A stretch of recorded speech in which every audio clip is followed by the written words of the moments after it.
फक्त 5 मिनिटं होती. रेकॉर्ड आहे आपल्या तालमीचं. बाहेर किती पाऊस पडतोय पाहिलंस का? आता तरी आहे नशीब समज. हो तेच म्हणतोय मी. अर्जुन सुद्धा अजून उगवला नाही. मलाच बोल. मॅडम आज आपला मोनोलॉग आधी घेणार होतो. खरंच विसरले. सॉरी. चला आनंदीबाई स्टेज वाढ बघते तुमचं. आज आहे ना? हा करा. हा पाठ माझा. चला. अर्जुन येईल आता वेळेवर. तो यायच्या आधी मला या सेगमेंट वरती थोडं काम करून घ्यायचं होतं. ओके. आनंदी गोपाळ अंक पहिला प्रवेश तिसरा. आनंदी वय वर्ष 13. नुकतंच मूल गेले. मूल असणं आई होणं हे अजून पुरतं समजतही नाहीये आणि तेव्हाच ते नव्हे. अहो कुणीतरी रडतंय सारखं. कोण रडतंय? सारखा तोच आवाज, तेच रडणं. आधी हळूहळू मग जोरात. अगदी श्वास सुद्धा न घेता. किंचाळल्यासारखं, विव्हळल्यासारखं, आचकी दिल्यासारखं रडतंय कुणीतरी. थांबवा, थांबवा ना तो आवाज. कुणीच काहीतरी करत नाहीये.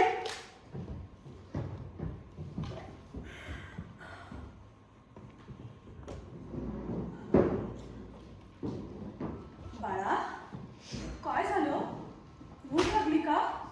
थांब हा, पेज करून आणते. 4 दिवस झाले काही टिकत नाही पोटात. यांना म्हटलं आता जरा वैद्यांना तरी घेऊन या. तशी म्हणाले बाळंतीण बाईला आणि तिच्या बाळाला का पुरुष वैद्य तपासणार. होईल बरं 2-4 दिवसात. मुलं काय आजारी पडत नाहीत. मला काय माहित, इतकं लहान मूल कधी सांभाळलंच नाही एकटीनं. माझंच आहे पण मलाच कळत नाही. भीतीच वाटते त्याची.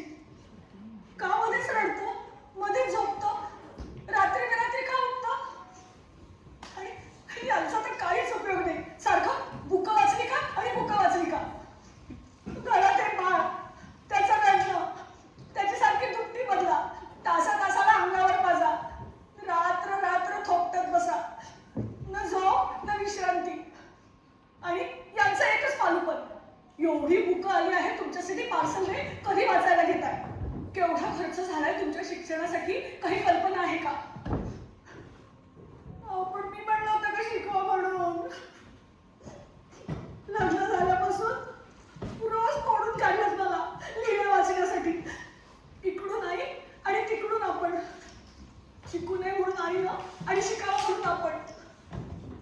रोज बागीची सारखी निघालेली. कधी प्रेमाचा एक शब्द नाही.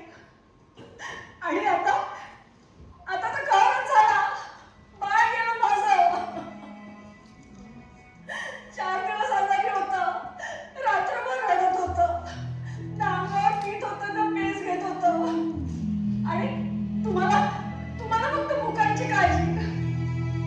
द्या माझं बाळ परत आणून. मला माझं बाळ हवंय. मला माझं बाळ आणून द्या.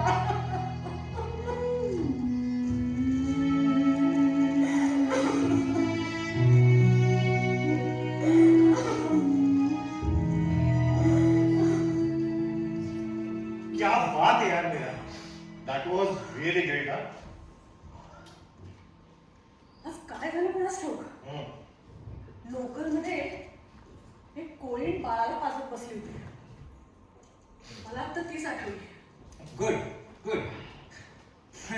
आनंदीबाई आणि कोळी काही कंपॅरिझन नाही. आदित्य, शेवटी आई ही आईच असते. ती 13 वर्षाची आनंदी असो नाहीतर 25 वर्षाची अडाणी कोळीण. यार आय जस्ट कांट इमॅजिन 13 वर्षाच्या मुलीला मूल होणं हे फार भीषण वाटतंय यार मला. 9 वर्षाची बायको आणि 29 वर्षाचा बिजवर नवरा. है ना. आजच्या काळात गुन्हेगार म्हणून तुरुंगात टाकला असतं गोपाळाला. पण आपला समाज डोक्यावर घेतो समाज सुधारक म्हणून. I totally agree Arjun. Anandi Gopal ही एक हेवीली रोमॅन्टिसाइज स्टोरी आहे. म्हणजे एक समाज सुधारक पुरुष एका सामान्य स्त्रीला शिकवून तिला डॉक्टर बनवतो आणि साधी सुद्धा नाहीये. भारतातली पहिली स्त्री डॉक्टर, ती सुद्धा परदेशात शिकलेली. त्यामागे काय अमानुषता घडलीये हे कोणी लक्षातच घेत नाही. हे बघा, आपल्या रिहर्सलचा वेळ वाया चाललाय. तात्विक चर्चा आपण नंतर करूया. मीरा, सीन बरा झाला. नेहमीपेक्षा जास्त इफेक्टिव्ह होता, but keep working on the intensity. Okay, चला. अर्जुन, मीरा, गोपाळराव आले आनंदीबाईंना सोडायला जहाजापाशी. आनंदीबाई चालल्या एकट्याच अमेरिकेला. Take it away. आदित्य, एक शंका आहे. तू रायटर डिरेक्टर आहेस म्हणून स्पेसिफिकली तुला विचार. तुला असं नाही का वाटत की या सीन मध्ये आनंदीबाई आणि गोपाळ यांच्या नात्यातला बॅलन्स थोडा बदलायला हवा? म्हणजे आतापर्यंत गोपाळरावांचं वर्चस्व होतं, पण आता त्यांची बायको एकटी 7 समुद्रापलीकडे निघाली आहे.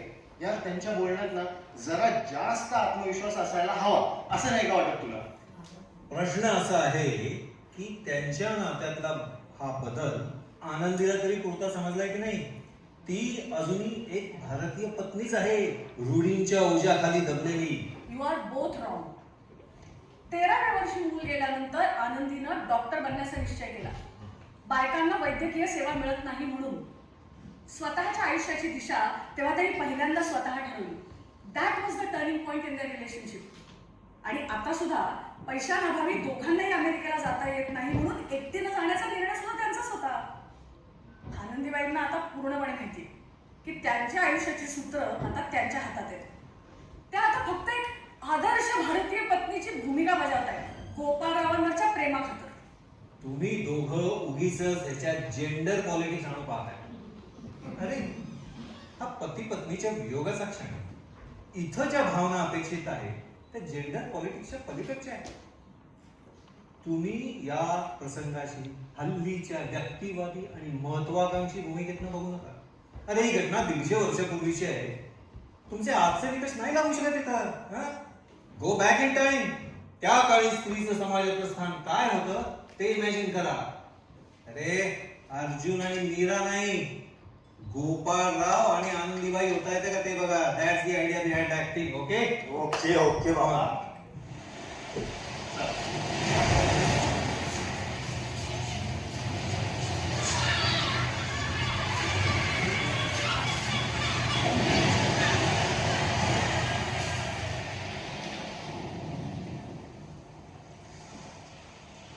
परदेशात निघाला आहात. ती एक हिंदू ब्राह्मण स्त्री म्हणून याचा विसर पडू देऊ नका. आणि आम्हाला शरम वाटेल असं काही वागू नका. काहीतरीच काय बोलणं. मला माझ्या मर्यादा ठाऊक आहे. माझ्याकडून काही अब्रेक व्हायची नाही. प्रवासामध्ये त्या जॉन्सन बाई त्या तुमची काळजी घेतील तसं सांगून आलोय त्यांच्या यजमानांना. एक वाक्य धड बोलला नाही तो माणूस आपल्याशी. ही माणसं काय माझी काळजी घेणार? मला तर तुमच्या चिंतेनं हैराण केलंय. काय कराल मी गेल्यावर? 2 वेळच्या अन्नाला पारखे व्हाल की काय अशी काळजी वाटते. आणि आता इथे कलकत्त्यात कुणी नातलग स्नेही कुणीच उरले नाहीत. हे बघा, माझी चिंता करण्याचं काहीही एक कारण नाही. 2 वेळचं अन्न शिजवता येतं मला. माझी पहिली पत्नी निवर्तल्यावर मीच माझं करून खात होतो ना. मुळात मला हे नातेवाईक स्नेही नकोच आहे. बुरसटलेले पाजी लोक सगळे. नका हो असं बोलू. माझ्या छातीत धडधडायला लागले. कसं राहाल मी गेल्यावर? कोण समजावून घेईल तुम्हाला? सतत जगाशी भांडण तुमचं. काय काय म्हणालात? जगाशी भांडण? जगाशी भांडण केलं नसतं तर आज इथपर्यंत पोहोचलोच नसतो. याच हरामखोर पाजी समाजाला मला धूळ चारायची.